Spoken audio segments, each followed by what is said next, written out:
Many of our communities have reached the breaking point.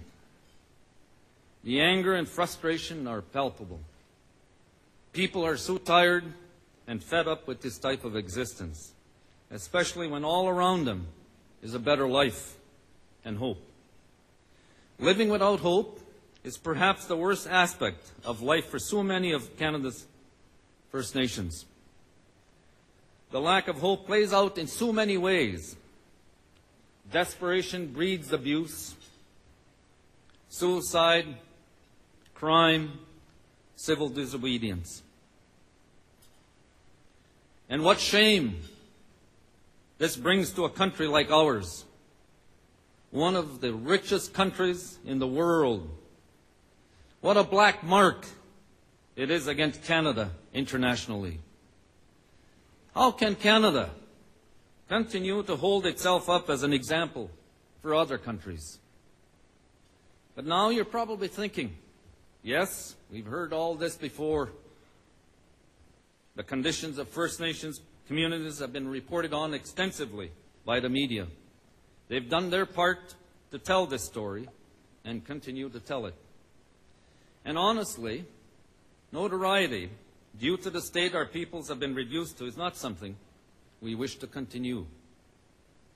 We realize that out of sight is out of mind, and most of our people are conveniently out of sight. But perhaps this scenario will bring home to you exactly how our people exist. Consider the situation of Kelly Morrisseau. This is a woman, a mother of 3, who was stabbed more than a dozen times and left to die off Gamblin Boulevard near Gatineau Park a few weeks before Christmas. She was 7 months pregnant at the time. Saging left my community, Saging, where I come from, when she was 3. She moved with her family then to Winnipeg, and more recently to Ottawa, where her mother, some of her siblings, and other relatives lived. But life in Ottawa was not what she had hoped. There were no opportunities for her here either. No work, little hope. Kelly was found in a parking lot by someone walking their dog early in the morning. She was still alive. He made it to the hospital, but died within an hour, along with her unborn child. And this happened right across the river from here. This was a woman like any other woman in Canada. She had hopes for her children, dreams for her unborn child. She could have been any one of us, our sister, our mother, our aunt. There but for the grace of God, as the saying goes.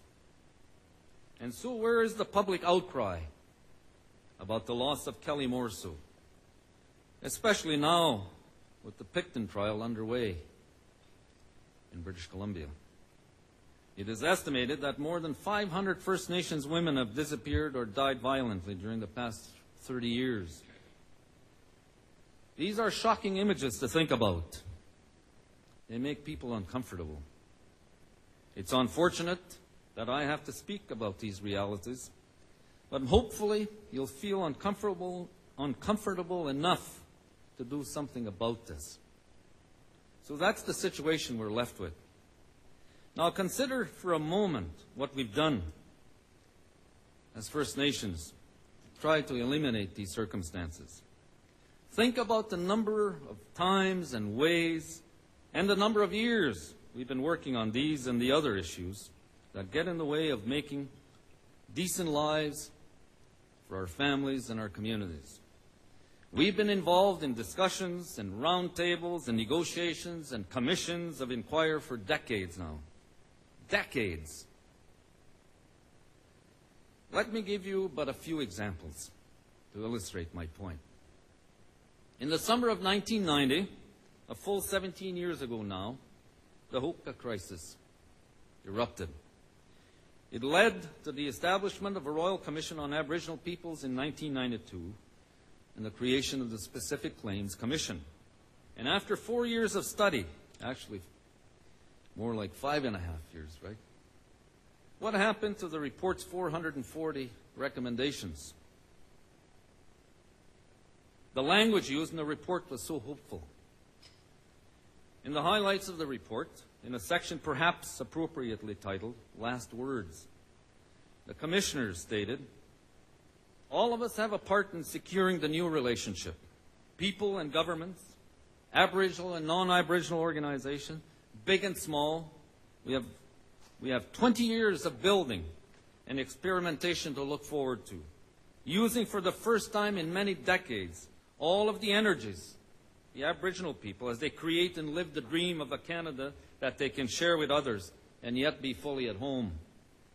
During that time and beyond it, we can look forward to a Canada that celebrates Aboriginal heritage and draws strength from the First Peoples as full partners in a renewed federation."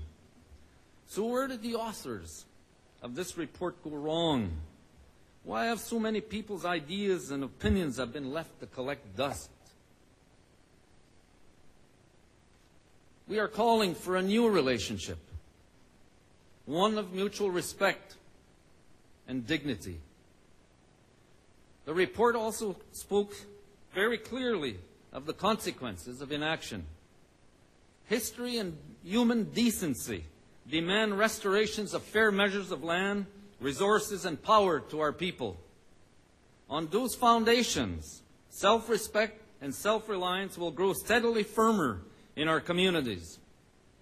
In their absence, anger and despair will grow steadily deeper, with conflict the likely result. The Commission proposed a 20-year agenda for change. 20 years.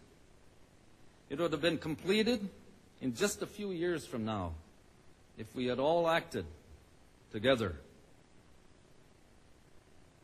Here's another example of our efforts. In 2004, we embarked on another plan to try to get things moving, the Canada Aboriginal Roundtable process. For over 18 months, we engaged approximately 1,000 people from various jurisdictions in the country. We brought forward our best ideas, right, our best solutions to issues we in the country face. This was First Nations peoples, individuals like yourselves here in this room, coming forward with open minds, open hearts, and in the spirit of good faith. The solutions that were reached then were agreed to at a First Ministers meeting in 2005. One meeting that took place before the entire country, an open, transparent process where real commitments were made. This deal was set aside, dismissed as without foundation. What a terrible missed opportunity. For the very first time, we had something to work with, a plan based on reason, based on thoughtful consideration, based on the results of hard, dedicated work by so many good people. Now you ask yourself, what do we have? Do we have a government that thinks it can do better than First Nations people on issues regarding our own self-determination? Is it prepared to do better? Reasonable question. Does it have better ideas than those that were articulated in this plan that took, as I said, 18 months to conclude? If so, we want to hear them. We want to know about these plans. We want to know about the commitment that they're prepared to bring to the table to make a better life for First Nations people so that Canada can become the country that it presents itself to the world, a country that believes in fairness and justice.